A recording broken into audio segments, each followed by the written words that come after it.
Ladies and gentlemen, welcome back to another episode of Backcourt Press. I'm your host, Hunter Metnick, here with my co-host, Zach Vinci. Say hello. What's up, everyone? It's been a fun weekend or past week when it comes to the NBA. Obviously, a couple days off after the All-Star break, but the All-Star break itself was really fun.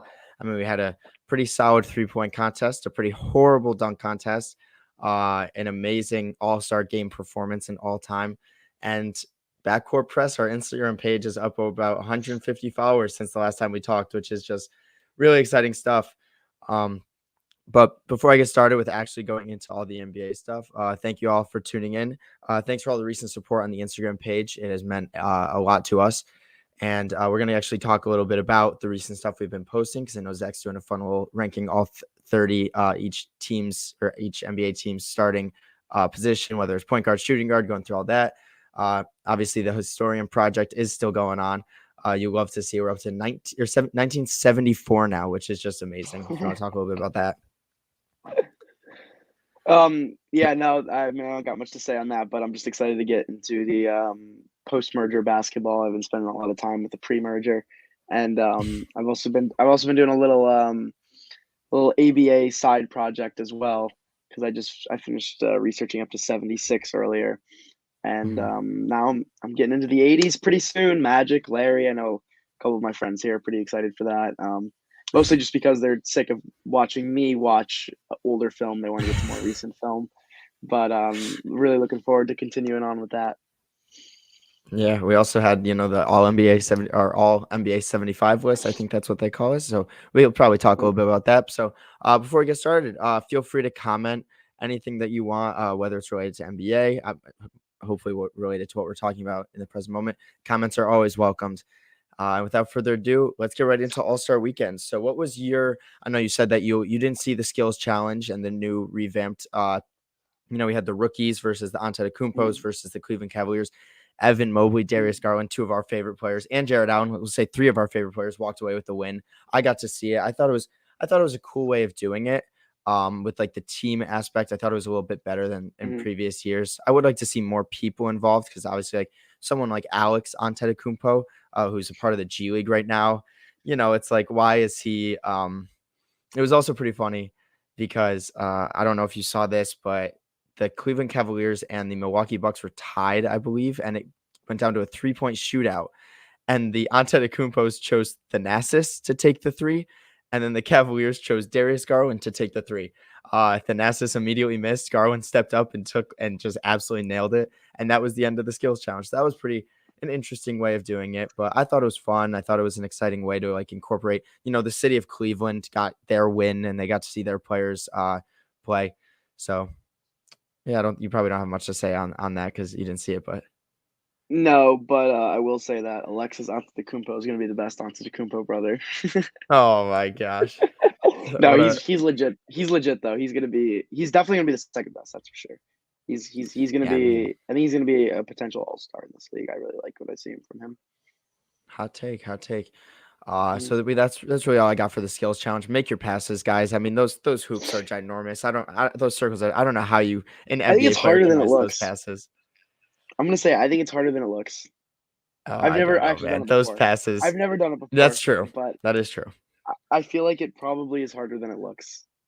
Yeah, I mean, those hoops look too big to miss as an NBA. If you worked your whole life to make a pass in the skills challenge, you got to make that pass. You know what I mean? Fair enough. But Fair enough. we'll move on. We'll move on to the 3-point contest. I went into it. I said my sleeper pick was Luke Kennard, and he ended up doing pretty well, so I was happy about that. That was my winner pick. Really? That's funny. My winner was Trae Young, but I said Luke Kennard was going to put up a close second place. And both of them made it to the finals, but lost to eventual big man Karl Anthony Towns. He put up 29 in the final round. It was an amazing show out. I know his teammate Anthony Edwards was really cheering him on at the end there. I don't know. This is now he made the claim. Karl Anthony Towns, best big man shooter ever. One or two. I mean, longevity wise, I feel like you have to give it to Dirk Nowitzki as a big man shooter, especially with his mid range ability. But like 3-point shooting, when I'm taking one big man to make a 3-point shot, Karl Anthony Towns is the best one ever. So depending on how you're looking at it, I think Dirk is still the greatest shooting big man. but Karl Anthony Towns is the best big man to shoot the three ball ever, in my opinion. Yeah, I mean, I know, like, I see him making that claim, but at the same time, a lot of people, including us, I believe we both have Dirk in our like top 10 shooters of all time, Mhm. and it doesn't seem like Cat's really anywhere near that range yet. But No. obviously, for being a pure big man, pure center, also because obviously Dirk played the power forward. We have like Kevin Durant who plays the power forward. Being a true center and a stretch five center, Mhm. is really Mhm. impressive coming out of Karl Anthony Towns. And I think Cat's a better 3-point shooter than Dirk ever was. Yeah, So I I mean, think that's Dirk's got that post fade mid range that's just unstoppable. that's beautiful. I love that move. But yeah, I mean, they're 1 and 2, just depending on what you value more. If you value longevity, you value what they did for a long period of time. Obviously, Dirk's still the best big man shooting ever. But if you just value what big man do you want to take three for you, I think I'm taking Karl Anthony Towns. Yeah, I'm not disagreeing here. And then we'll move on. So there was our 3-point contest analysis. You know, it's the same every year. It's just the 3-point contest. The Mountain Dew shot. I really It's do like fun. the new edition. Yeah, it is fun. The new edition of the I Mountain Dew, the Moneyball rack. I really do enjoy it though. I personally think that they should move, and we'll talk about this in a second. They should move the 3-point contest to the last event of the night. I think they should switch that with the dunk. I feel like other than like the 2 years where Aaron Gordon was in it, the one versus Levine and the one versus Derek Jones Jr., which were two incredible dunk contests. Ridiculous. Other than that, the 3-point contest is normally always the highlight of the tournament. Like, I mean, not the tournament, the All Star Saturday night. Like, Yeah. normally that ends up being the best event. You get a couple dunk contests here and there that steal the show, but like, make the 3-point contest the last one. That's the most fun. That's the one that gets people out of their seats. I I don't know. Maybe it's just how bad the dunk contest was this year. I'm looking for a little bit of a change, but Yeah. I think that it should be the last event of the night. Yeah, we actually have a quick question while we're talking about the 3-point shootout. Who are your top 5 shooters of all time? I mean, personally, I have my top 3 would go Steph, Clay, and Ray. Clay and Ray are interchangeable, and I know you have. I believe you have Jerry West as the second best shooter of all time. Mm-mm. No, no, no, no, Oh, no. I just think you overrate Clay so much. I don't have Clay in my top five. oh wow, He it's Steph, Reggie, and Ray. It's Steph like legions above everyone else, and then yes, Reggie and Ray make up tier two, and they're legions above whoever you put it for. Um, I'd probably go with Jerry West and Larry Bird at my 4 and 5, but I think Steve Nash has a good case. I think yeah. Clay has a decent case to be top five. Um, that's probably my top seven in some order. I'd probably have a similar. I'm trying to think if like I might put Durant in there, but I can't see a case for Mhm, Durant over any of the guys that you named. mhm, Not yet. Like I know a lot of people were comparing like Bird and KD, and I definitely yep, take Bird when it comes to shooting. yep, Um, Yeah, I say the top 7 you named. I have a different order because I mean I'm a Warriors fan. I love my Klay Thompson. I yeah. would probably put Ray Allen second. I'd put Klay third, Reggie fourth, and I mean trust me, I've heard enough from you about Jerry West that I'd probably put him fifth now, and I'd put him in the top 5. I'd probably Let's have go. Bird a little bit higher than Nash. Mhm. I don't know. That's actually a tough call, but it's Both they're so incredible. close and Yeah. interchangeable. Yeah, and then also I want to also mention a couple guys who like aren't superstars but incredible shooters. Obviously Steve Kerr, Yes, JJ Redick, Kyle Korver, Peja J.R. Smith. Stojakovic, Peja Stojakovic. All those guys were in their primes were top 2, 3 shooters in the NBA. And obviously they're not superstars like the other guys we mentioned, so they're probably never going to make a top 5 on that list. But Mark Price, another one, he was an all star, Mhm. but those are guys who are also amazing shooters that don't normally get as much recognition. JJ Yeah, Redick, great. especially. I love JJ. Yeah, great way to answer that question, given more Yeah. insight than you'd think. Now, so we'll move on from the 3-point contest to the dunk contest. We did see a fantastic dunk to end it. I will say that, as much hate as it's going to get, I thought the Obi Toppin off the glass dunk was pretty impressive. Um, the more I looked at the replay, the more I realized he kind of just banked in the shot, though. He didn't really keep that much control through the rim, which obviously it ruins the point of the dunk, but it was still nonetheless a fantastic dunk. But I mean, we saw Jalen Green missed 17 dunk attempts in a row. Oh Uh, my we god. It saw was Juan painful. Toscano Anderson not think that he was even going to make it to the finals, so he didn't even have a Oh dunk my prepared god. for the finals. Cole Oh my Anthony god. pulled out Tim's for his first dunk and then missed 3 in a row. Um, what can be changed about the dunk contest? I know we talked a little bit about this before. But what do you think can happen? Because I know in the past years, it's back when they're going to like the Jordan Dominique days, it was literally one dunk. That's it. You get one attempt, and that's all you'd get. Um, what can change to make the dunk contest more fun First, nowadays? first off, I will say that Juan Toscano Anderson literally made it to the finals, and I still think he might be the worst contestant in dunk contest history that we've ever seen. Yeah, he That was was just horrible. absolutely atrocious watching him. I wanted to bleach my eyes out watching that. That was awful. Um, and then also about Obi Toppin too. I thought his championship round dunks were also awful. Um, but what I will say is I think Obi Toppin does deserve it because he did have the two best dunks of the night, and I think they were Hmm. both his first two dunks in the first round. Hmm. Um, the one where he did the behind the back over the guy, I thought Yeah. was fantastic. Even though he was a little short, probably could have made a taller guy. It's fine. Um, and then he also did the other one. I don't even know what he did, but it was like a between the legs, like spin in the air that looked so clean, Yeah. and he did it first try. I thought that was incredible. And that to me was the best dunk of the night, and I think that could have almost gotten a 50. Um, but yeah, then we got to the championship round. It all went to shit from there. Everything else was awful after that. Yeah. But in terms of answer, sorry, I wanted to go off on that. No, you're fine. To answer your question, I definitely think that they allow too many dunks nowadays. I think you got four contestants. I think that's still a good amount. Four contestants. Each person gets two attempts. You miss your first one, you get one more, and you miss that one, you're done. I think it prolongs it too long by giving these guys too many chances, and I think people will also try to do dunks that they know they can make if they only get two attempts, um, which might lead to less incredible dunks. Some might say, but like if you went back and you watched 2016 or 2020, Aaron Gordon, Zach LaVine, these guys were doing it on their first try every single time. Every time. Even if you go back to dunk contests in the early 2010s, like these guys were making it on their first or second try every single time.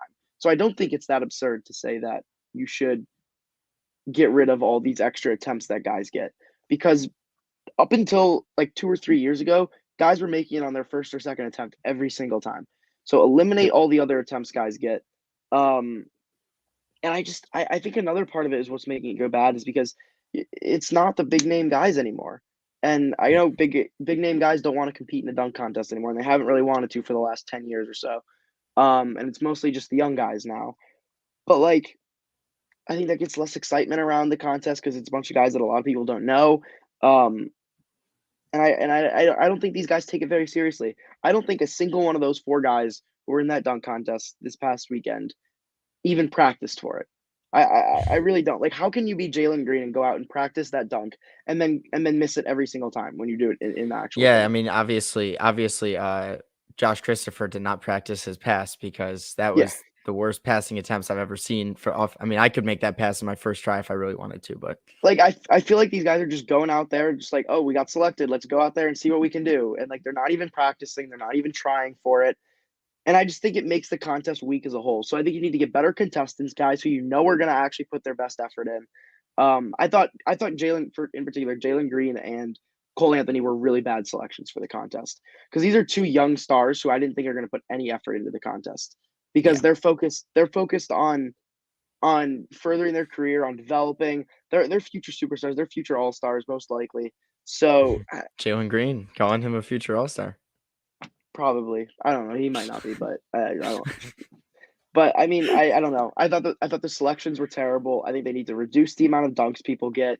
Um, Yeah, so what are yeah. you what are What do you you think? calling a dunk attempt? Because I know like Jalen Green, he technically missed 3 attempts, but those 3 attempts were technically like, you know what I mean? He he If you he only if dunked you 3 times. if you go up and you try to put it down, that's an attempt. If you See, try to put here's it the down, thing. I that's an agree attempt. with you with that, and I agree that you should get 2 attempts for that. But I think the idea that having the passer mess up so many times in a row completely just ruins the excitement as well. So it's like I don't know if they should input like keep that aspect of it where I mean if you get like 5 pass attempts and you haven't made the pass in 5 attempts, then what are we doing? Like then you got to change something Yeah. up because Well, then it's just getting way too long. that's why you have to practice. It's simple as Yeah. that. Like, these guys aren't practicing this. They're not. I mean, obviously, this is a mute point because we're talking about the dunk contest here, which obviously guys are not going to put their biggest effort into the dunk contest. But honestly, you can't go to the gym for 30, 45 minutes one day and practice these dunks. That's all it Yeah. takes. That's all it's going to take. And I don't know. It's just frustrating to watch. I just feel like these guys aren't putting the effort in, and they're not really trying to put on a show for the audience. They're just kind of doing their thing and trying to have fun with it, which I know that's what All Star Weekend's about, but it's also about entertaining the fans. So either you make a couple adjustments to the contest or you scrap it as a whole and replace it with something else. Yeah, I that was gonna lead me right into my next point where I know I told you I think a poster contest would even be pretty fun where you have like 5 of the best blockers like Jared Allen, Joel Embiid, some of those guys, best blockers in the league, and you put them up even like Taco Fall, you put Taco Fall in there because he's a fan favorite. And you go up against the guys that love to poster players like Anthony Edwards, John Morant. Those guys are known for their in-game dunks because they dunk over people. So why not include more, make it like a battle where it's like, do the blockers win or do the dunkers win? So I think implementing something like that, I don't know. They just need to change it. There's been too many years in a row now where it's been very disappointing. And obviously, Zach LaVine and Aaron Gordon put on like the greatest show I think we could have ever asked for. And And since then, Gordon it's just been and downhill. Gordon and Derek Jones Jr. almost did it again. I thought that was the second best dunk contest I've ever watched. Like, Yeah. and I've watched a lot of the older ones too. I mean, Dominique and Jordan's probably still top two also, but that's Yes. probably at least top five. At least top five. Like that was an amazing contest with two amazing contestants who were doing their absolute best and were doing absolutely crazy dunks every single time on their first try. That's what we want, and that was only 2 years ago. Like that wasn't that long ago. Yeah. That was 2020. That was 2020. But then the last two just haven't been very good. I think you got to give it one more year with the dunk contest, and if it's as bad next year, because a lot of times there's a down year, we get that every so often we get a down year. So Yeah. I say give it another try next year, and if it's as bad as it was this year, then you scrap it all together. Maybe do the poster one. I've always liked the idea of a 1v1 tournament, but I'm also questioning if players would actually put forth the effort on defense in a 1v1 tournament, or if it would just turn into who can make more 3-pointers and who can make more dunks. So I'm not Yeah. sure if that would really work, but I think that would be a decent idea if the players actually put the effort in for it. But yeah. Yeah, I mean it's really up to the big name players on whether or not they'll do it. Because obviously, seeing John Morant and Anthony Edwards go at it in a dunk contest would be possibly the greatest dunk contest ever.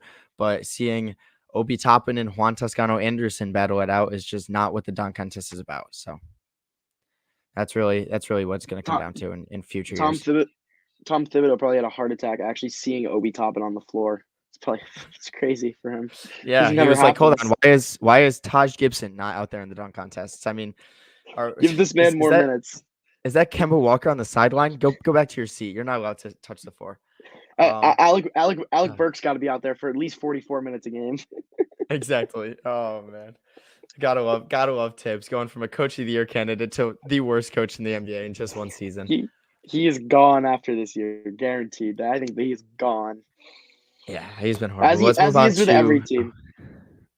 Sorry, Yeah, go ahead. he has his one good year. Let's move on to the All-Star game. It was a very competitive game. Like every quarter was very, very close. Obviously, you could see that some of the players weren't playing too great. Really quickly, we have a comment, and I just want Zach to read that because that's funny. Ben But Simmons isn't even a top 5 defender in the NBA today. Yeah, he might not even be uh, top 10. sorry, that's just so funny to God. me. The 76ers trade him away, and there he goes. But the All-Star game, I thought it was fantastic. I thought the ending was perfect. I thought Steph Curry putting up 50 in Cleveland was just the greatest thing ever, especially after, Curry, because he's been shooting horribly from the field. His MVP case is all of a sudden down, and then he goes to the All-Star game and shoots 16 threes. LeBron James ending it on one of the toughest shots I've seen in my entire life. That shot looked so difficult, and he just absolutely nailed it in front of Cleveland. What'd you think of the All-Star game? What'd you think of Team Durant's closing rotation? I know I saw a lot of things about that. I saw a thing real quick. This is so random. I saw that Nick Wright made a claim. Nick Nick Wright. Wrong. Nick Wrong. Yeah, Nick Wrong. He made a case saying he's been known to hate on Nikola Jokic in the past. He said like Jokic was like the worst MVP of all time. he made a claim that Jokic is so bad that you can't play him in the fourth quarter of an All-Star game. And he said that should be a reason why he doesn't win MVP. Obviously, that has I don't even want to go into that because that's probably the worst take I think I've ever heard in my entire life. But what do you think? What are your Jokic thoughts was on the All-Star game as a whole? first off, Jokic, I think, was 1 rebound and 1 assist away from the first triple-double in All-Star game history. But you can't play him in the fourth quarter because Jared Allen's from Cleveland and Cleveland wants to watch this guy play. Okay. There's just too much stupidity in that comment for me to even address it. Nick Wrong will be Nick Wrong. He'll say that stuff all the time, and he'll always be wrong about it because that's just what he's like. You can't listen to most of these analysts nowadays. They get paid to say terrible things. Exactly. I was just going to mention this. Joel Embiid had an incredible performance. And you could argue he was the third best player out there after Curry and Giannis, who are also both just fantastic as always. But yeah, Embiid absolutely put Team Durant on his back. I was joking with my friends that out of the tops, what I think are the certain top 7 players in the NBA in some order, LeBron, Durant, Curry, Jokic, Embiid, Giannis, and Luka. I think those 7 are pretty head and shoulders with everyone else. I agree with that. Yeah. And 5 of them were on Team LeBron. 1 of them didn't play. And Embiid was the only one on Team Durant, which just shows you how lopsided the teams were. And Embiid absolutely cooked. He did what he could. He kept it a close game. No one could stop him out there. Just usual Embiid stuff. But this isn't really a fault of the NBA or the All-Star game in general. It's just kind of LeBron James as a GM. I was gonna say, like, it's just the fact that the GM is like that, and Kevin Durant doesn't know what the hell he's doing, or he's just a big time troll because he knew he wouldn't be playing, so he just drafted a terrible team on purpose. But that was so lopsided, and that can't happen again. Like, and it was a close game too. But like, I want to see more balanced teams. I mean, we've seen Curry, LeBron, and Giannis on the same team for 3 of the last 4 years now, I think. So like let's switch this up. Like, let's get some more fun teams here. Like, I mean, you kind of knew who was going to win that one from the opening tip. So it was a great game. It was fun watching Curry go off. It was fun watching Embiid and Giannis go off. It was fun watching LeBron hit that final shot. And it was just an enjoyable All-Star game and all. But let's get back to some more balanced teams. Even if it means going back to East versus West, I wouldn't mind. Yeah, I know me and you were both big advocates for having it be an Embiid and Jokic captain-led All-Star game because seeing those two centers and how great they've been, it seems like now we're 2 years in a row where it's just been a huge missed opportunity to have those two guys. I mean, and LeBron James has now won it 5 straight years. We should probably switch it up. LeBron's the GOAT because of it. It helps his GOAT kid. No, I'm kidding. And the 1 year that the teams were balanced and it was the best All-Star game of the last, like, at least 7 or 8 years that I can remember was 2020 when Giannis was drafting against LeBron. Yes. And that one went down to the buzzer at the last second. Team LeBron won. Yep, because Giannis took it super seriously. That's really all it took was just another captain. And he picked Kawhi Leonard first. He knew what he was doing. That's funny. Sorry, I just wanted to put this on the screen because I thought it was pretty funny. As a Sixers fan? As a Sixers fan, no, I'm sorry. No. Not yet. It's somewhat close. It's somewhat close, but you got the wrong order there. Jokic is still above. Still above. Embiid's got a bit of a ways to go. Yeah, Embiid's got a good couple playoff runs under his belt before he can match Jokic's recent playoff years. For the All-Star game, outside of do you like the new format? I see a comment saying they should add a 4-point shot to the All-Star game, so I think that would be kind of interesting. Do you think that there's a better way to run the All-Star game or anything like that, or do you think it's good the way it is right now? I'm gonna be. I saw a lot of hate on social media for this All-Star game because of the players not really trying in the first 3 quarters. But that's how All-Star games have always been for the NBA. Yeah, and that's never gonna go away because these guys aren't gonna risk an injury in an All-Star game, and it makes it more fun for the audience when there's no defense for most of the game. And then when it actually picks up and it gets serious, everyone plays great defense and they actually try. I think that the NBA All-Star game is the best one across all sports. I think they do a fantastic job with it. I really like the rule changes with the different quarters winning, and then I love the Elam ending. To me is just beautiful. I love the target score. I hate that it can end on a free throw, but obviously that's just what's going to happen most of the time. Usually, we were lucky that we didn't get that in this game. Yep. Yep. But I think the Elam ending is awesome. I think it's a great addition. I love that they're playing for charity too. I think that's a really good addition to the game. With each team picking their own charity. I think the All-Star game is at its absolute best in NBA history right now. I just think if you could go back to East and West or stop making Kevin Durant a captain, I think you can't get much better than that. Yeah, I mean, I completely agree. I think the new format is amazing. And if you really are if you watch that game, if Steph Curry misses about 3 or 4 threes that game, Kevin Durant's team is probably winning. Because Probably. it was so funny because you look at the quarter score and you wouldn't even realize because Curry was going off so much, but Team Durant was coming down the other end and scoring every single time too. So it was like a very well balanced. I mean, it was a 1 point game going into the fourth quarter, which I thought was like really close and really fun to watch. I was super happy about that because then I was like, damn, they're actually going to be playing defense in the fourth quarter, which was fun. And although Curry just decided to chuck up threes and unfortunately miss breaking the record by 1 3, it was still a fantastic game. I thought the ending was perfect. I thought just everything about it was really fun. It was awesome. It was awesome. Although it was funny. It was funny hearing Skip Bayless say that the reason Steph Curry isn't a top 10 player of all time is because he couldn't hit shots in the fourth quarter when defense was actually being guarded on him. Gosh, Skip Bayless, man, he's something else. Speaking of Skip, did you see just a quick little aside? Did you see his top 10 of all time? I Did you did see not. he released yesterday? He had LeBron at 9. And then he said he had Curry. That's the only thing I saw about it. And then he also said Curry was outside of his top 20, and he said he has Bill Walton all time ahead of Steph Curry, which, as a big Bill Walton guy, was just absurd. I'm looking at this list right now. So he has Wilt at 10. Yep. LeBron at 9. Larry Bird at 8. Kobe at 7. Bill Russell 6. Tim Duncan 5. Kareem 4. Shaq over Magic at 2. And Michael Jordan at 1. Man, this guy's something else. And he said he had Bill Walton ahead of Steph Curry. Jeez, and that's coming from the biggest Bill Walton fan I've ever met right here. So yeah. Gosh, he's something. That was a little side. Yeah. No, you're good. I'm happy. I'm happy you looked over that because that's horrible. Awesome All-Star game. I loved it. I love the format. I love everything about it. It's a great game. It's like I said, to me, it's the best All-Star game across all major sports. I think they do it perfectly in the NBA. Yeah, that's a perfect way to wrap up All-Star Weekend. I thought it was it was a great comeback from the dunk contest and everything. I thought it was a great ending. Really quickly before we get in, we're gonna get into some recent backcourt press posts on Instagram and talk about that.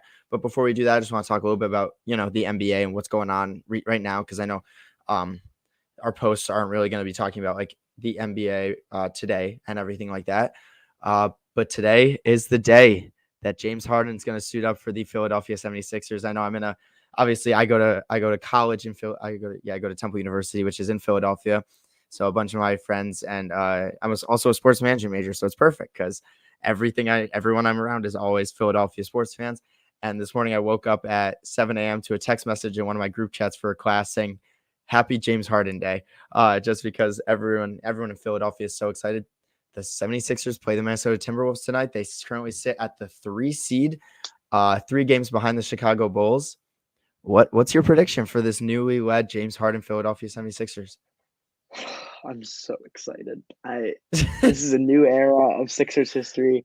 This is the second time in my lifetime since I've been a Sixers fan, which is since like 2013. This is the second time in my life I think we're actual contenders to win a chip. And the other time was in 2019 when we had Jimmy Butler and we faced off against the Toronto Raptors. The Jimmy Butler saga lasted for like I think 3 months, if that. Yeah. He played like I think 40 games in the regular season for us and then the playoffs. It could be the same thing with Harden. He couldn't pick up that player option. Don't even think about that. So yeah, in my lifetime, the Sixers have been contenders for a total of about 2 months. So to actually believe that we can contend for a title again, I think we're a top 5 team in the league right now. I was telling my friends the other day. I think there's a lot of really good teams out there, and I think To me, the Sixers are among the 5 best, which to me are the Suns, Warriors, Sixers, Bucks, and Heat. I think those are your 5 teams that I I think have agree. the most legit shot to win a championship. And I think the Sixers are right among that mix. And I think you can order them any of them 1 through 5. I think they're all really close. I think they all bring really different stuff to the table. And I think they all can legitimately contend for a title. Yeah. All right. And Let's play a little game. the Sixers weren't there before that. True. Let's play a quick game before this. Before we get into anything else. 7-game series predictions. Who wins and how Okay. many games? Okay. So say the Chicago Bulls face off against the Philadelphia 76ers in the playoffs. What's that series looking like? Sixers and 5. Okay. I'm so against the Bulls. The Bulls are not going to win a playoff series this year. You can mark my words. The Oh Bulls. wow. You want to? I'll name you Bulls 6 teams who will Bulls beat. versus Nets. Bulls versus Nets. Who I will wins? name. I will name you right now 6 teams who will beat the Nets, who will beat the Bulls in a playoff series in the Eastern Conference: the Sixers, the Bucks, the Heat, the Nets, the Raptors, and the Celtics. All 6 of those Not teams the would Cavaliers. beat. The Cavaliers would come close, but I don't think they would. Okay. The But Atlanta Hawks. I'm no, no. The Hawks are bad. It's Trae Young and no one else. And as much It as I is. think Trae Young is that guy, like I don't think he can carry them all the way. And I think the East is a lot stronger than it was last year. I agree. So let's see. 76ers versus Nets. I know that's gonna be the most hated thing you'll ever talk about, but how many I'm games do you think the Sixers win? I think it depends a lot on context. Is Simmons playing? I would Um, say let's say is fully healthy. is Kyrie's playing all 7 games? Simmons is It playing. seems like with the new New York rules that he will be able to play all in Brooklyn in the playoffs. So we're gonna go off of Kyrie playing all So 7 games, Durant playing all 7 games, Ben Simmons playing all 7 games, even with let's say Harden playing 7 games. with Simmons in the lineup, I think the Sixers definitely win. Without Simmons, I think it's pretty close. Okay. My buddy Um, Yoni says Sixers in 6 against the that's Nets. probably what I would say. Sixers in 6 or 7. I don't like the Simmons fit with the Nets. I see a lot of people saying that this is like a great situation for him. I don't like it at all. I think he's going to struggle a lot with them, especially early on, being so long since he's played. And I think the way it's looking right now, I like I don't think he's going to play until maybe the playoffs at least, and then who knows what he's going to look like then, and what role will he have with the team? There's too many chemistry issues. They haven't been on the court enough at all. This team, and I don't trust it. I love Kyrie. I love Kyrie. He's amazing. And yes, Simmons exactly. And I think I've said that a couple times before. So thank you for throwing that one out there.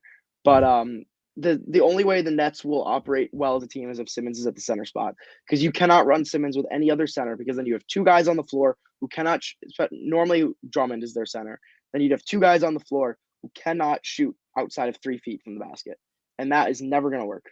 In this league Yep. today is never going to work. You can never have more than 1 guy on the floor who can't shoot. So they need to run Simmons at center for that to work. Yeah, it's funny. When I was talking about the Eastern Conference, we had a little debate going on in the comment section. So I just want to put it up there. We had Michael Medina saying, "Don't forget about the Knicks," and then Zach saying, "Knicks suck." So I thought that was pretty funny because Knicks obviously the Knicks are horrible, and we can go into unfortunately that. do suck. Knicks Yeah, unfortunately do suck. Julius Randle. I just recently made a post on Backcourt Press about what happened to the Knicks and why everything that we thought would go right in the offseason has just gone wrong. Let's trade for Cam Reddish, a promising young star who played with your star player in RJ Barrett, and let's play him 11 minutes a night in his first 10 games. Player. For the Knicks, he's a star player. And it's just Tom Thibodeau hasn't worked out. For some reason, Taj Gibson's getting more minutes than Obi Toppin. While we're talking about bad stuff, we have Zach saying Simmons can shoot, so that's out there while we're at it. What league is this guy watching? Yeah, pretty much. So Simmons isn't in college anymore. We'll go back to what the thing I was talking about. So let's go. I have 2 more playoff series for you, and I think both would be incredible playoff series, but I just want to hear your prediction as a 76ers fan and a realistic 76ers fan. You tend to keep it more realistic than not. 76ers versus the Heat. The Heat would have home court advantage. Who comes out of that series? It's probably going 7. I mean, I don't see it not going 7. I mean, to me, I've talked about this before with some of my buddies, but the Bucks, the Heat, and the Sixers in a 7-game series, like I honestly don't I have the know Bucks who next, I would so have. I don't know. Like it's so tough. I think the way that we match up with the Heat, that I think they beat us. It's okay. kind of weird. I think the Heat beat us. I think we beat the Bucks, and I think the Bucks beat Ooh, the Heat.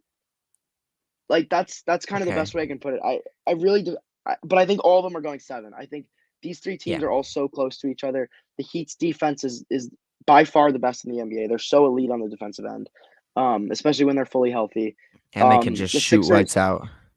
yep, the Sixers have the best duo in the NBA in my opinion. Harden and Embiid, two top 10 players in the NBA, two absolute studs, two superstars who are going to be so hard to stop on the offensive end. And then the Bucks, you have who I think is the best player in the world, Giannis Antetokounmpo, with a great Yeah. supporting cast. Drew Holiday's had one of the best seasons of his career. Chris Middleton's had a bit of a down year, but we know what he does when it comes playoff time. They got a good supporting cast. Grayson Allen, Bobby Portis, both have had great years. Um, these 3 teams all are so strong, and I think one of the keys for Philly will be is what they do with their 5th starting spot on the floor. Because obviously you'll have Maxey, Harden, Tobias, and Embiid starting and getting most of the minutes.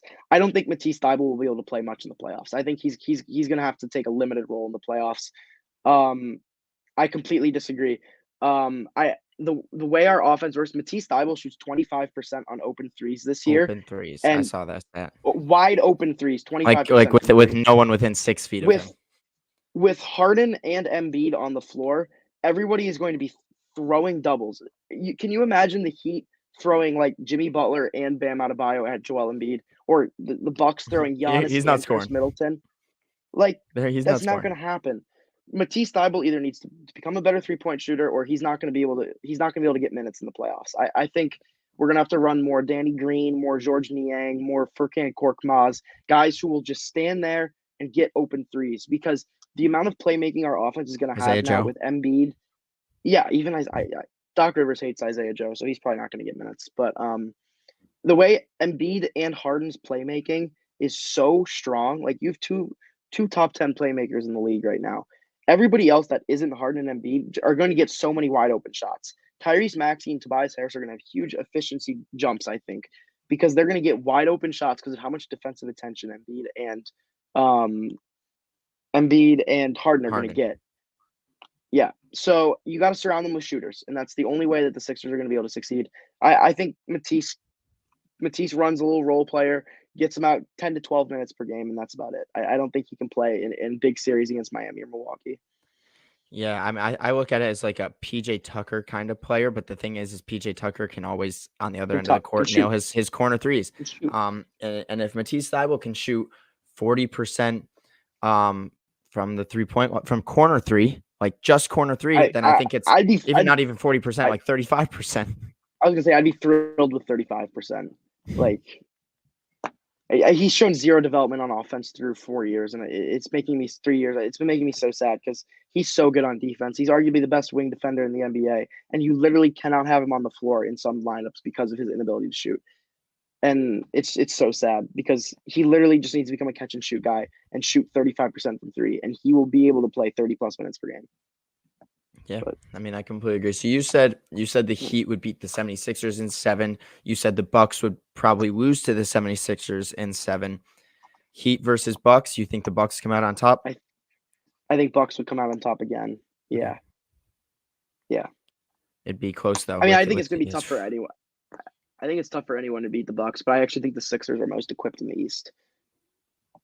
Yeah, I know. And when I was looking at it, I probably still have the Bucks coming out on top. I don't know. I feel like playoff Milwaukee Bucks. Drew Holiday goes under the radar so much until it comes to playoff time when he's gonna. I mean, obviously last year I know me and you completely bashed him in the playoffs because of how horrible he shot the ball. But I mean, he was still incredible on defense, incredible playmaker. He's been so good this year. And then even Chris Middleton, he's just that go-to bucket getter down the stretch, and he's proven to be able to do that. So clutch. Seems like the Bucks are it seems like they really are just the team to be in the East right now. Yeah. I think Bobby Portis is better than Brook Lopez was last year, and I think Grayson Allen is better than Pat Connaughton was last year. So I think they've actually filled up some of the holes in starting lineup, and I think they've actually improved in that area. I think their bench is Yeah. slightly worse. Now that you got Portis starting instead of coming off the bench, but Hey, we got Brooke Lopez, hopefully the who addition. should be I think, back by playoff time, though. and I was gonna say, I think the addition of Serge Ibaka could be pretty big for them down the stretch. He's been there. He's been played big playoff moments before. Even if you're just giving him 12 to 14 minutes off the bench to relieve Bobby Portis at the center spot, I think Serge could be a big asset for them. I loved that trade for them. I thought that was big. Yeah, I could see it. And even like, Jordan Nwora has come in and played solid Love Jordan minutes. Nwora.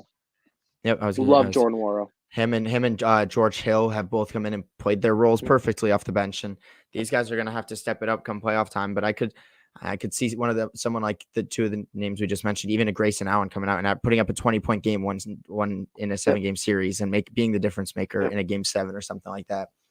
Yeah. So the Eastern Conference is better than I think it has been in a Amazing. very, very, very long time. And then the West is who will win in the 7-game series between the Suns and Warriors, because no one's even touching those two teams.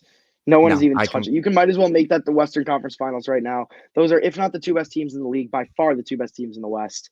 And I don't think anyone's even remotely close to them. Yeah, and even I'm even looking at it right now. It's like if the Nuggets are able to get either of their two stars back, Jamal Murray or Michael Porter Jr., are they going to be able to defeat the Memphis Grizzlies, who sit currently at the 3 seed with a Nuggets Grizzlies 7-game series? I think if they get Jamal Murray back, playing at his best. I think the Nuggets could make a run. But I think they're still 3. The Lakers are, unfortunately, I think, completely eliminated at this point, because there's no way that they jump out of the play-in at this point in the season with how tough their schedule is and AD's injury. And I think best case scenario for them is they jump into like maybe the 7 seed and then lose to the Warriors in the first round or the Suns in the first round, because there's no way they avoid either of those teams down the first round, and they can't beat either of them. Yeah, I completely agree. And then Mavericks versus Jazz. That's looking like the 4-5 matchup right now. Who you got going? Who you got winning that series? How far can Luka really do it? I think Luka wins his first playoff series this year. I think he'll beat a team like Utah or a team like Memphis or a team like Denver. I think he beats teams like that because I think he's that guy, and I think he's finally gonna play someone that isn't Kawhi Leonard in the playoffs, which will be a huge benefit for him. But that Mavericks team is so goddamn terrible outside of him that there's no way that they can win more than one playoff series. But shout out Jalen Brunson. He's actually really good. It's everything outside of those two. That's a perfect, absolutely perfect transition into our rankings, Zach's rankings of ranking all 30 starting. We'll start with the point guards because that was the first one that we did. I'm going to share the screen. Add it right here. Here's the post, everyone. So we ranked all 30 point guards. Obviously, Spencer Dinwiddie is no longer the point guard for the Washington Wizards. So Raul Neto. That was a no-brainer. Let's talk a little bit about like Devante Graham. I know I saw some comments saying Devante Graham should be a little higher. I know me and you both absolutely hated this signing in the offseason, and we're both very right about that. So good for us. But what are your thoughts on that? I mean, I summarized it perfectly there. He's extremely inefficient, and he's a terrible defender. And for a point guard, he's one of the worst playmaking point guards in the league. All he really he's a bench player. He's not a starter. Like Devante Graham is a guy who comes off the bench, gets you 25 minutes, and puts up buckets in small doses. He's not meant to be a starter, especially on a team that needs playmaking. They need somebody who can dish the ball to their scoring options, and that's not Devante Graham. And they also need defense, which isn't Devante Graham either. I think Raul Neto is like the doesn't really even count because he's basically a backup. But Devante Graham is basically the worst starter in the league right now. Yeah, hey, if Denny Avdija takes over that point guard role for the Wizards, like I was hoping that they would, that's a better starting point guard than Devante Graham. I'm gonna move on. I liked your 27. Is it 20? Yeah. Oh, my bad. Your 27 through 25. I thought these were all fair rankings. Yep. I got a comment with Jackson over Morris, and after rethinking that, I could definitely see that. Morris has had a slightly better season, I think, but that's also because Morris has like a 10% less usage percentage. Reggie Jackson just has the ball in his hands so much, and that's not the role Reggie Jackson should be playing. When Reggie Jackson is playing the role he should be playing, I think he would move up a couple more spots on this list. Definitely ahead of Morris, and then I think he would contend with guys like Smart, Cade, and Giddey. Yeah, I mean, I loved having Cade and Giddey back to back. You have Giddey higher at the current moment. Do you think that Giddey could have possibly a close to Cade Cunningham kind of career, or do you see Cade being better? these are two guys who I think are going to be bona fide all stars for a majority of their career. I think I'm in love with Cade Cunningham. I think he's going to be like a quintessential like superstar, like best point guard of his generation type player. And I love Josh Giddey too. Josh Giddey's already top four youngest triple doubles ever. Yep. He had I think two in a row one week a couple weeks ago. He can pass, he can rebound, he's actually a decent defender. I think that's one of the most underrated parts of his game is he stays with guys on ball and he's pretty smart off ball defender as well. He just needs to Mhm. improve his 3-point shooting, and he's only 19. He turned 19 a couple months ago. He's younger than Yeah, us. Like he that's has wild. so many years to develop, and he's already developing really strongly. So I think at the current moment, I think Giddy's slightly better, but I think Cade is that generational talent type guy who, for the future, there's few guys I'd rather have. Yeah, and even with the, I know you have Marcus Smart at 24, but the Celtics have been absolutely killing it recently, and especially on the defensive side. And we know how much of an impact Marcus Smart has on the defensive side of the Mm-hmm. ball. Mm-hmm. Yeah, Smart's a great defender. I just think the Celtics could use a better playmaker at the point guard spot. Yeah, let's talk about this right here. Russell Westbrook sitting at number 20. A lot of people probably aren't going to like that, but he has been horrible this year. And if I'm the Lakers, I might have even had Cole Anthony. I might have these couple guys over Russell Westbrook at the current moment. So you want to talk about a little bit about that? I I was gonna say I got more comments from at least my friends around here saying that Westbrook should be lower than higher. They were thinking 20 is too high for him. But you look at his raw statistics, right? Which I think raw statistics can be very misleading. I agree. And I don't really like to go off them most of the time. But he's still averaging 18, 8, and 7.5, which is Yeah. very good numbers. And his efficiency has been awful this year. His true shooting percentage is one of the worst in the Hey, league, even though he's all shooting I've like seen 42% recently, from the field. I was gonna say all I've seen recently on Instagram is that Russell Westbrook's shooting a better field goal percentage than Steph Curry. Everyone, so Russell Westbrook is better than Steph Curry, Casuals, confirmed. That shit makes me so mad, dude. casuals. So mad.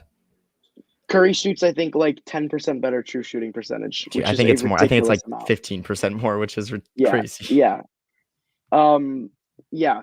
But I think Westbrook does bring some things to the table. Like he's still a pretty decent playmaker. He still gets down into the lane and can dish out to his guys. And I also use the argument where like obviously on a team like the Lakers, Westbrook is not a good fit. But if you put Westbrook on the Magic or the Pistons or the Thunder, where guys like Cole, Cade, and Giddey are, I think he could make those teams like play-in teams because Yep. he's so good at being a floor raiser. When he has the ball in his hands and it's his team, he can dominate and he can be that kind of guy. Anyone looks at his point three on 16? Yeah, that is true. He's not as good as his raw stats stay, but his raw stats do still have some meaning. And I think if he was on a team that wasn't the Lakers, where he was on a lower end team, he would elevate them a lot more than any of the guys around him. He's just on a terrible fit team where he's supposed to be playing off ball, and he cannot do that. Yeah, we'll move on. I saw. I think Mike Conley and Tyrese Maxey are pretty. I think they're fairly rated. I think if Lonzo was healthy this entire year, I think he could have a case over Conley, but I don't see him having a I case agree. over Maxey just yet. I agree. But I want to talk more about the 13 through 16 range because I know that brought in a Yeah. lot of comments. Having Kyle Lowry at Yep. 16, having Tyrese Halliburton over De'Aaron Fox. Obviously, statistic wise, a lot of people don't agree with that. I think D'Angelo Russell should be top 5 minimum, probably top 3.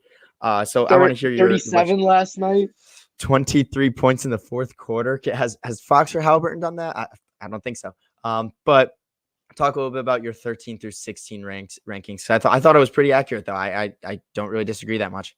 So Halliburton has only played 4 games with Indiana, but I would just like to point out in those 4 games with Indiana, he's averaging 21 points, 4.5 rebounds, 11 assists, and 2.5 steals on 48% from the field and 46% from three.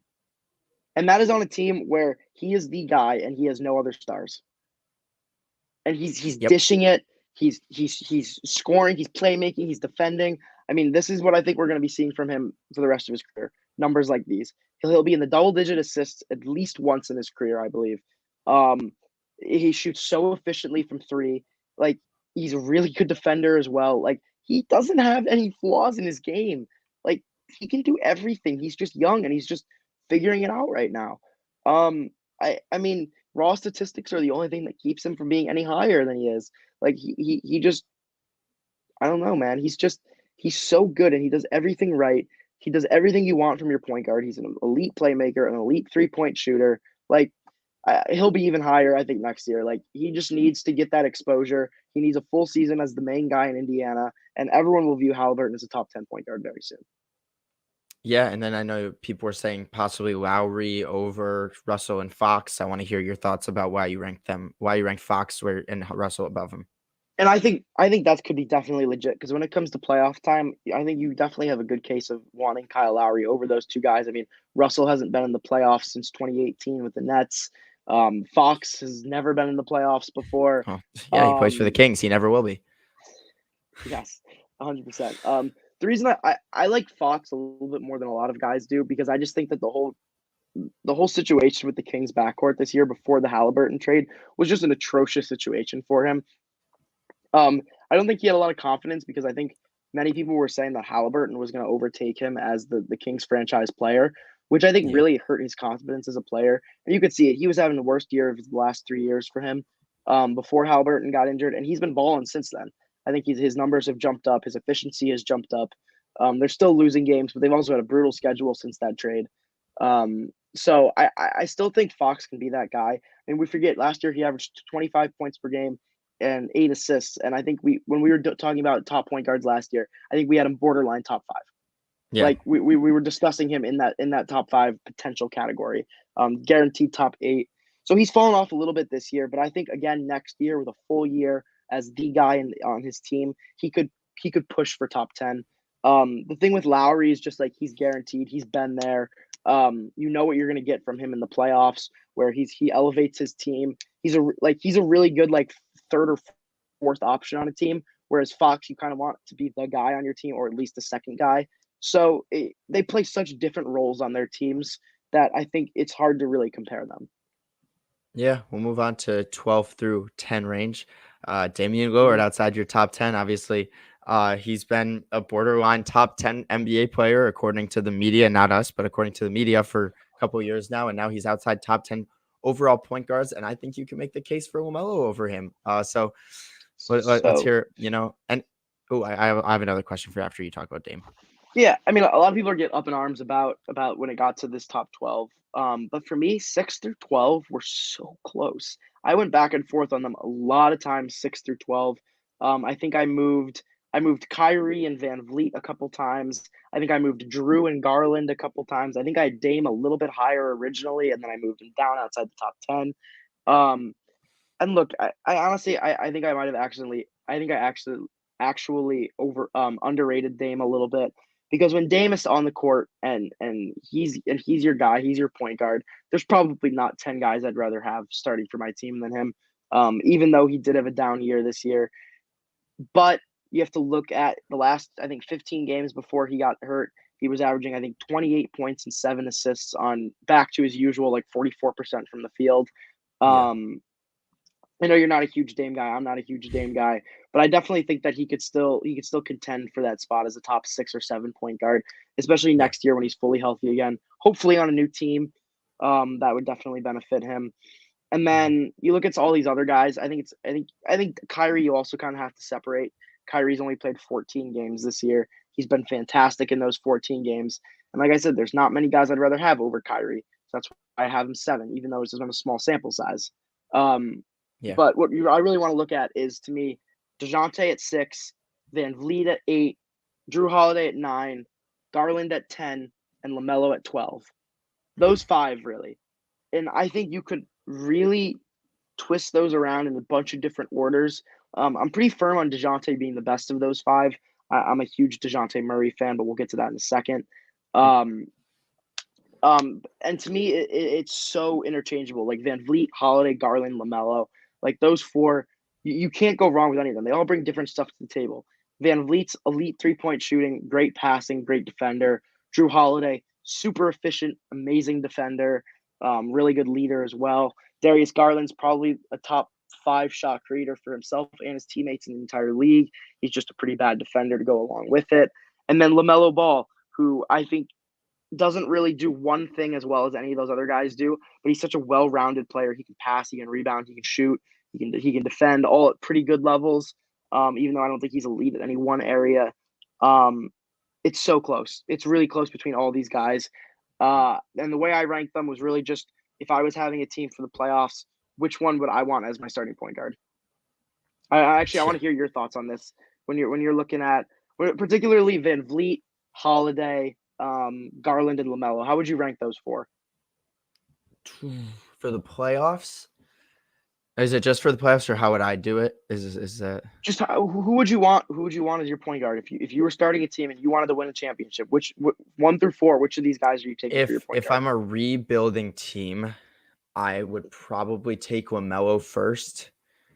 Hmm. Lamelo and Garland is so close to me because I think Lamelo just changes the entire dynamic of your team where you kind of where Garland's like I feel like Garland you could put on any team and he's going to do every like the exact same thing. Where I feel like Lamelo is more of a guy that you really build your roster around, if that makes sense. Hmm.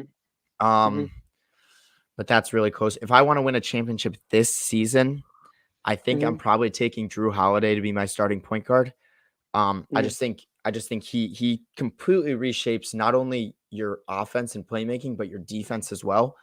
Yeah. Like I know I just I put on a story like if Drew Holiday's on the Pelicans right now, where would they be in the playoffs? And people were having them above like the Timberwolves, the Clippers, the Lakers, just because of Absolutely. what he brings on the defensive side of the ball. So I completely agree with.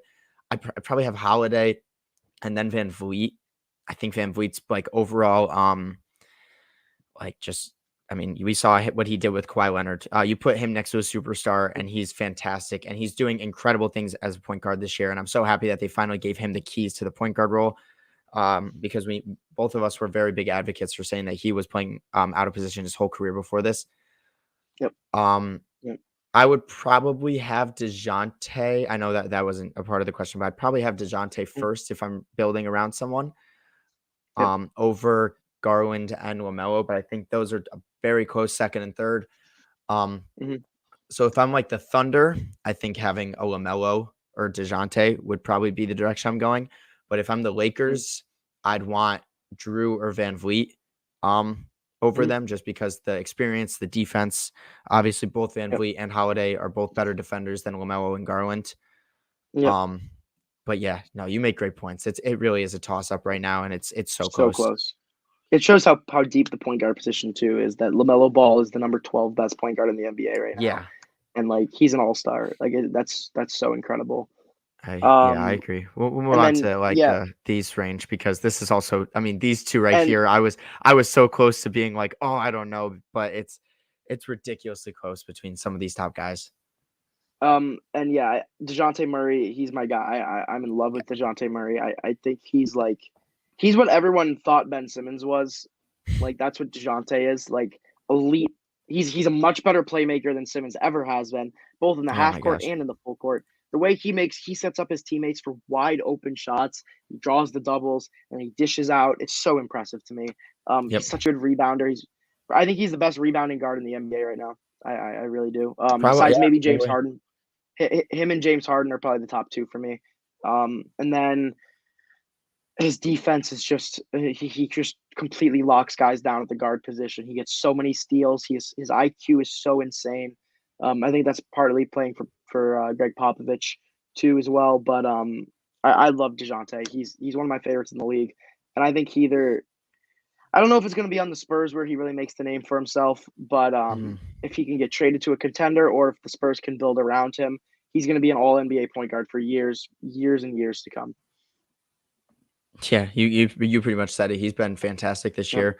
You say he's a 3-point shot away from being among the best players in the NBA, and I think that you could absolutely. start to put him in a tier with like John Morant.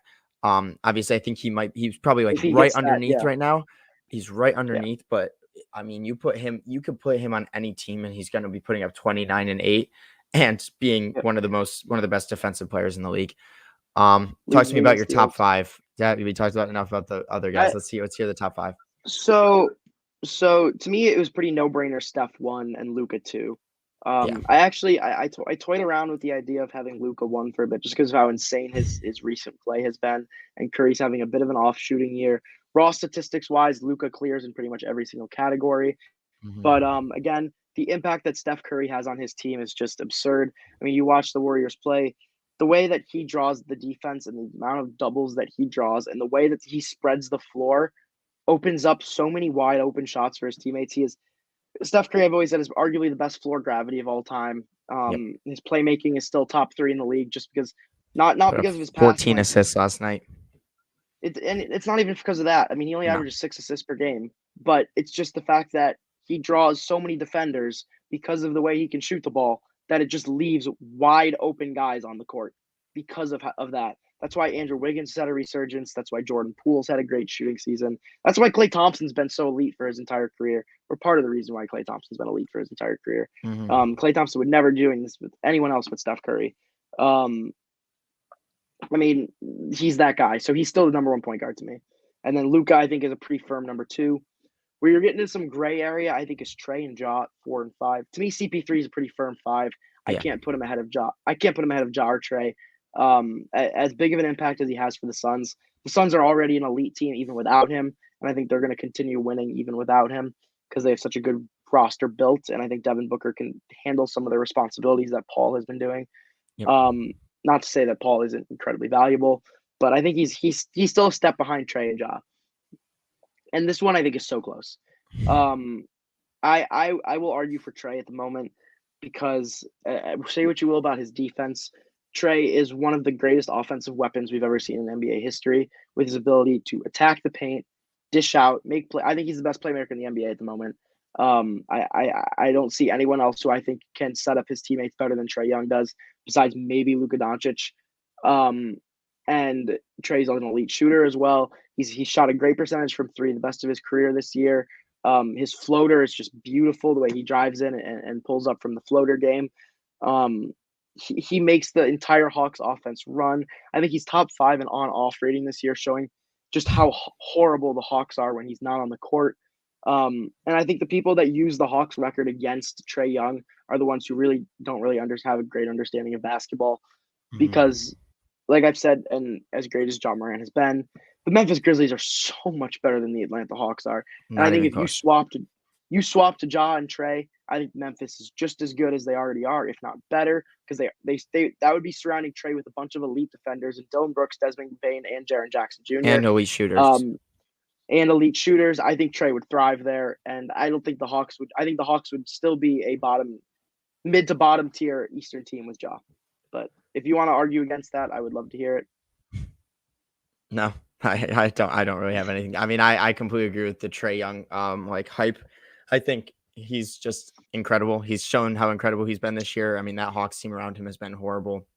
And that was the only thing I was going to say was the on-off rating, but you got it to before me because, I mean, when you see the Hawks without Trae Young, they are just nothing. I mean, they can't get a bucket. They can't get a stop. They have no real chemistry at all around him. I mean, it's so close between those two, but I'd probably give the edge to Trae right now, but I wouldn't be surprised if in the next couple of years, John Morant is like one great playoff series away, like Trae Young was last year, of being a top 3-point guard in the league, in my opinion. Yep. Agreed. We'll move on to shooting guards. Go through this kind of quick because, I mean, the shooting guards, obviously, the point guards are a little more fun, and the shooting guards back end is not as good as the point guards back end, if you want to talk a little bit about that. 100%. You can skip through a lot of these guys. Jalen Suggs, Jalen Green are both going to be really good. I think both going to be really good someday. They're just super inefficient right now, and they need to find their groove on the floor.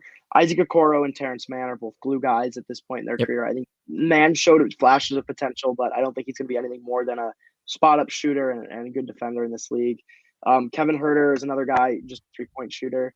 Devin Vassell. Devin Vassell is actually someone I want to talk about because Devin Vassell – someone who since the Derek White trade has been really good. And I think a DeJounte Murray, Devin Vassell backcourt could be really deadly over the next couple of years with Devin Vassell providing the elite 3-point shooting that DeJounte lacks. He's a great spot-up shooter.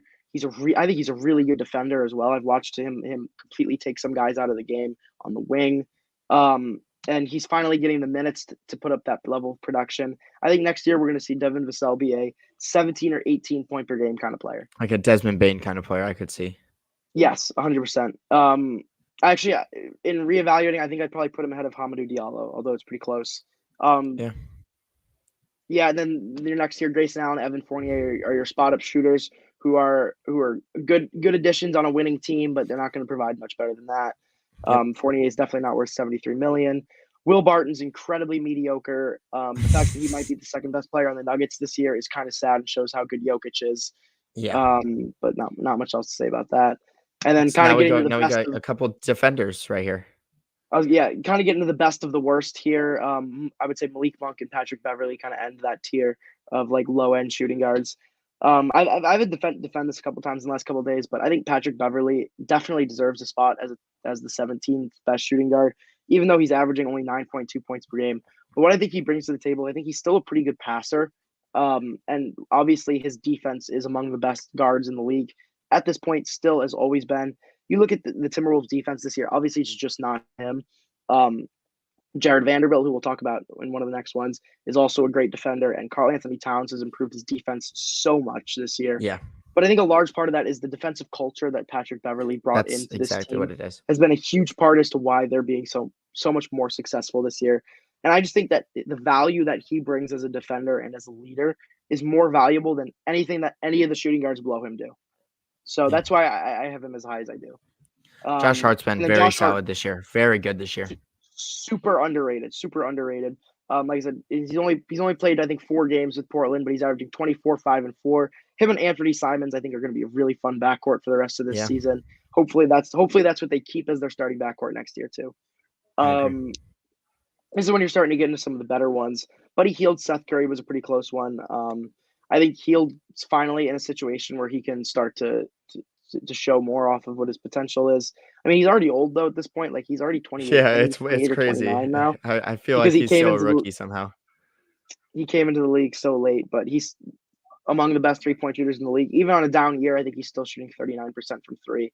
And now he's on a team where he has a bigger role. And Yeah. Seth Curry, I love Seth Curry. I think he's one of the most underrated players in the league. Last night in their first game back, I think he led the Nets in scoring, even though they lost. He's just an incredible 3 point shooter. He's a great at spacing the floor. He makes a lot of great decisions. He doesn't take bad shots, and that to me is one of the most important things a player can do is good shot selection. And I love Seth for that. I think he is the biggest piece of that Nets trade that made the Nets improve with Seth Curry over Ben Simmons, 100%. After that, you're getting into a close tier. I think 13 through 10, I was really close on all Very those guys. I close. want to hear your thoughts on that. Yeah.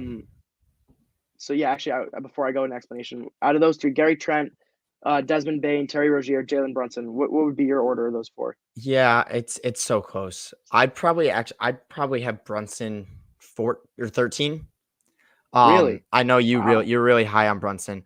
I think his size and I feel like he is a more of a point guard kind of player where he's a guy that would like want to have the ball in his hands.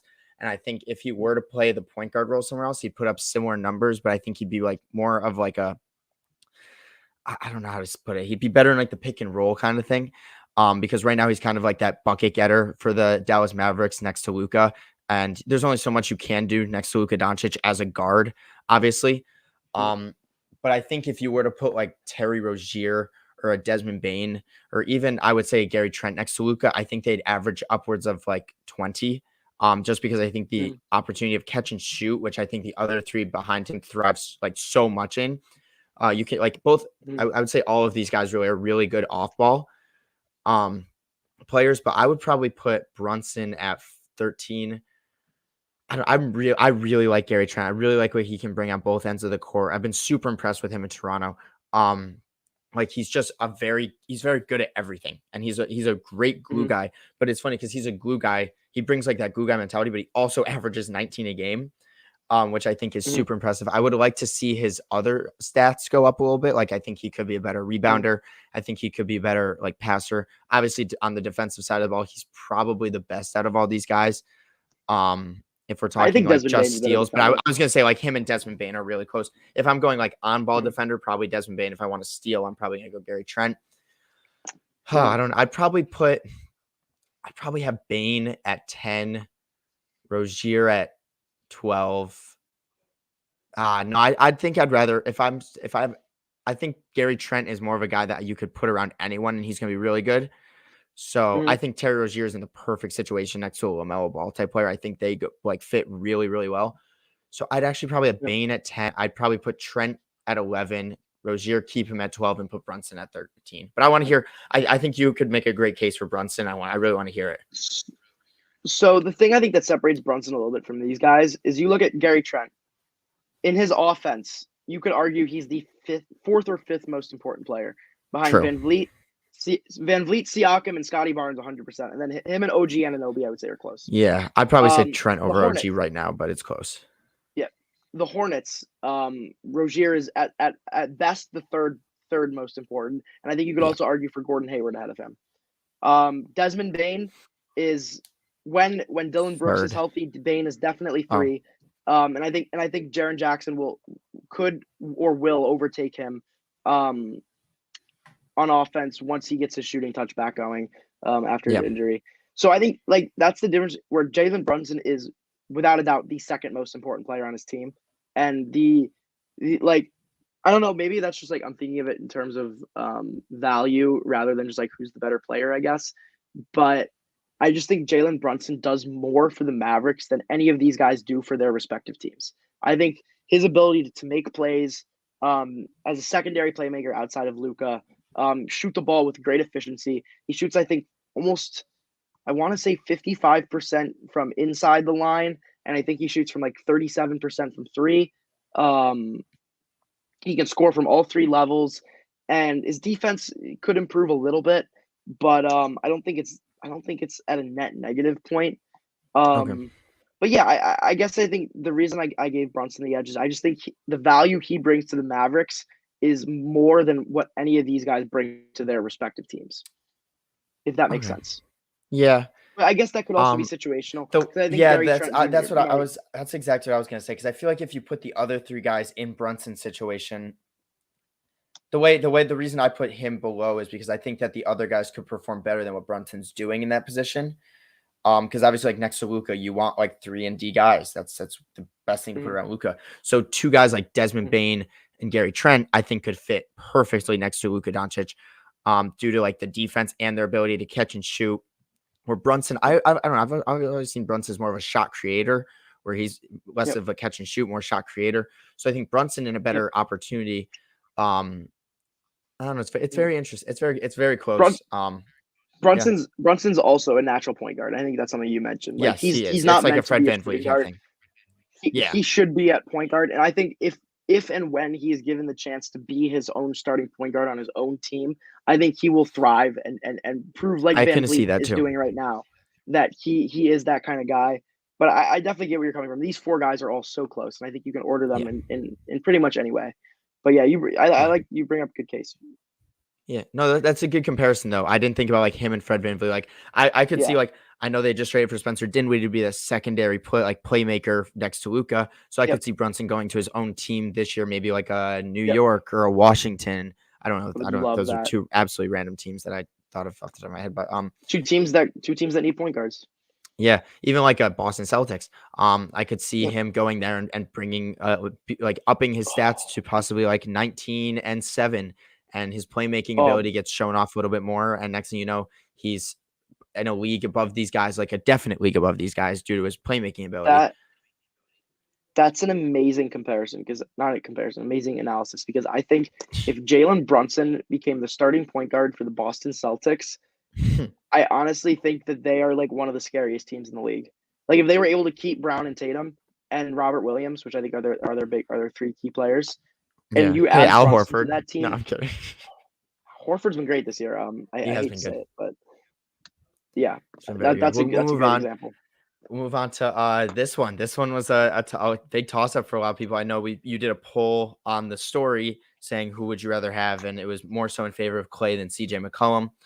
Um, I To think me, it's that not even close.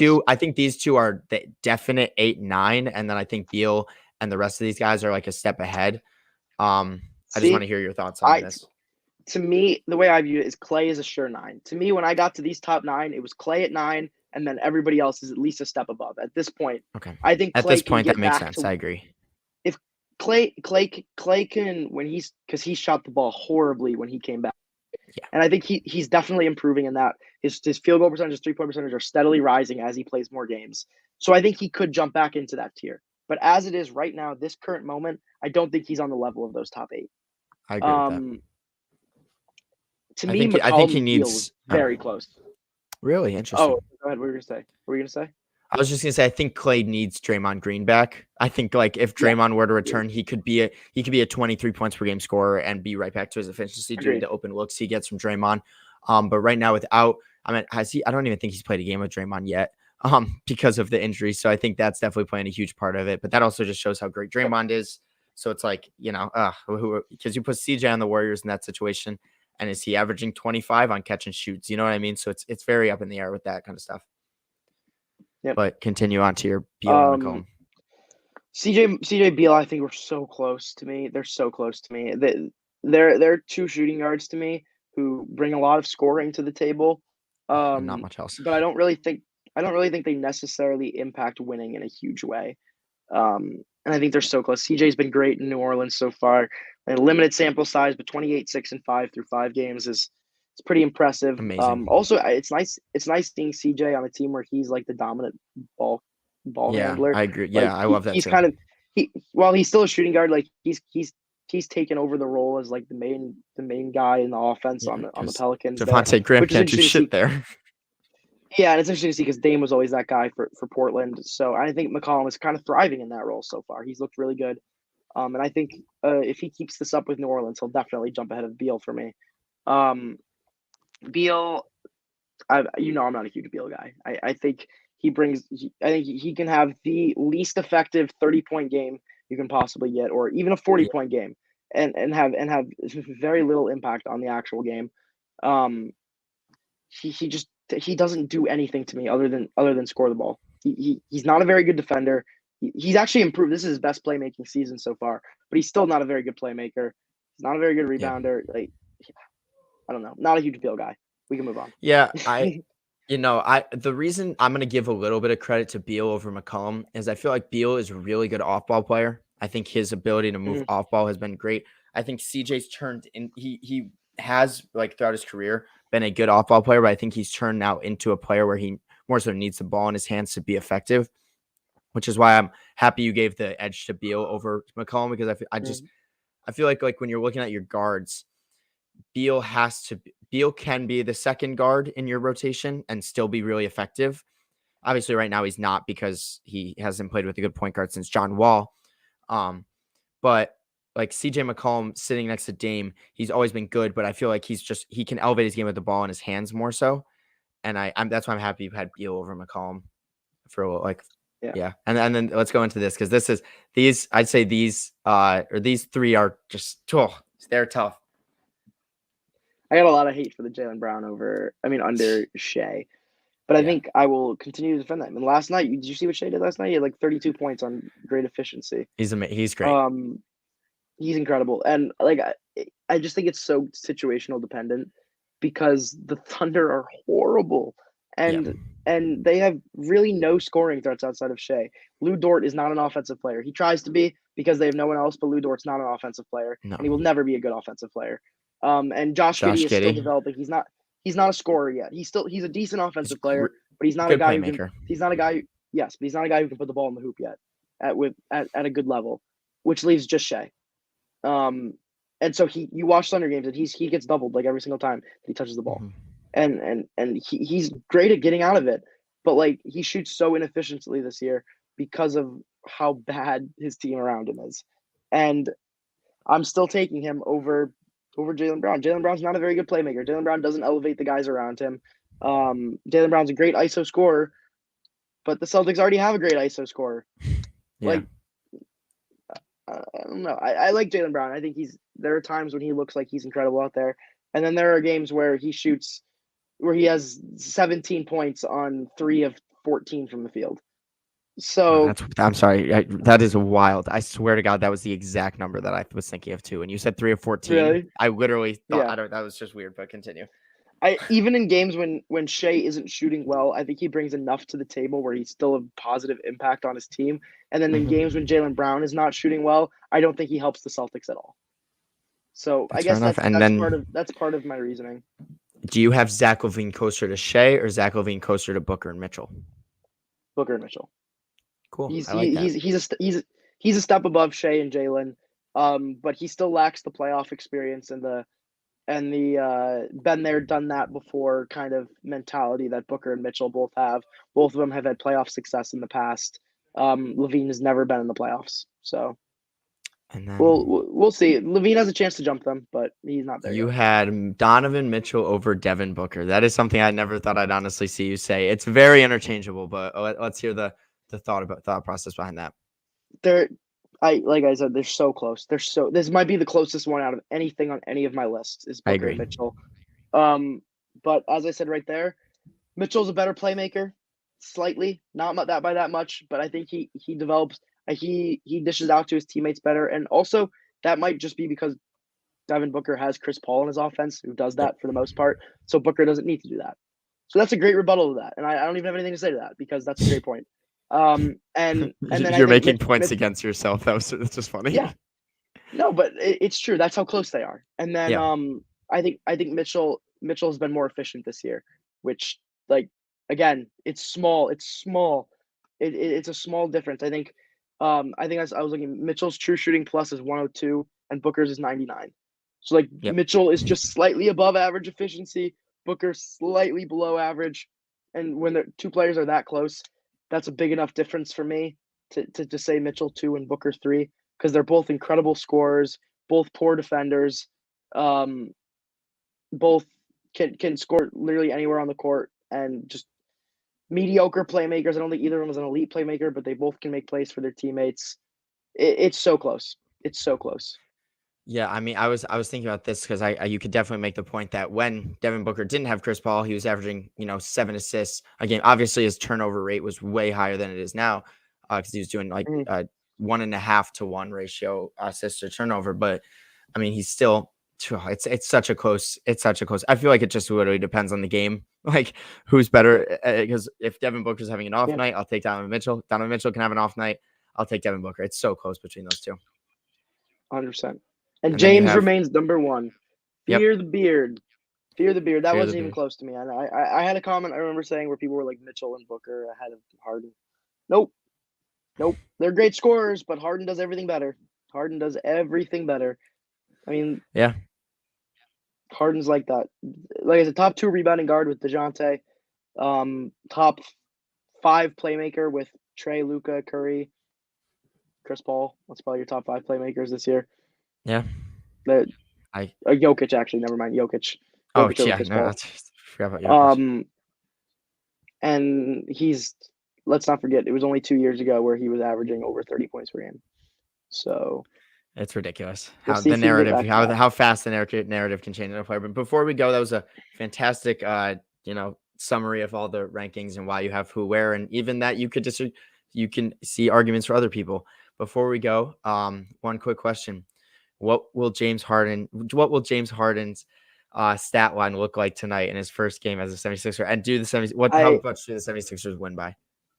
I got that same question by my friends last night. I'll give you the same answer. 28, 7, and 7. Okay. And 28, they win 7. by, or does by Anthony 22. Edwards put up 60 and it ruins the 76ers? Sixers by 20. Sixers by 22. Oh, blowout. Wow. You think it's a blowout? Blowout. Timberwolves coming off a back-to-back against a tough team in Memphis. Hey, Sixers are well rested. It's been a week. They're hyped. They're feeling it. Blowout. You know, Embiid's playing against his son. Carl Anthony Towns can't hold a candle up to Embiid. Oh, fair enough. Hey, but all I know is you're not saying anything. Throw all the money on him. I don't see anything saying D'Angelo Russell's not going to put up 25 in the fourth quarter again. So. Oh, he will. He will. Still top 5. That's the one area we got to worry about. Yeah. Exactly. Hey, thank you all for tuning in. Thank you to everyone who made a comment. The comments were fantastic this one. So let's keep that up for the next time. And tune in for the next podcast. It'll probably be over a week from now. I am going to, if anyone's in the Clemson University area, let me know because I'll be heading to Clemson University tomorrow for the next week for rowing. But yeah, after that, we'll be right back on our podcast grind and everything like that. And stay tuned because sooner or later we will be doing a draft. 8 of us, the 2 of Yes, us with a couple of our friends, a couple other people. possibly our dads. Be doing yeah, potentially a draft of the all NBA 75 list plus a few wild cards on there to make 8 teams of 10, which I'm very excited to do. We just got to figure out the timing for it and get the right amount of people. But stay tuned for that. That should be coming sometime in the next few weeks. Exactly. Fun and exciting things coming up. And keep a close eye on the Instagram page because it has been going crazy recently, and we are not going to stop this grind. Thank you all for tuning in. It's been a blast. This has been Backcourt Press once again, and we will see you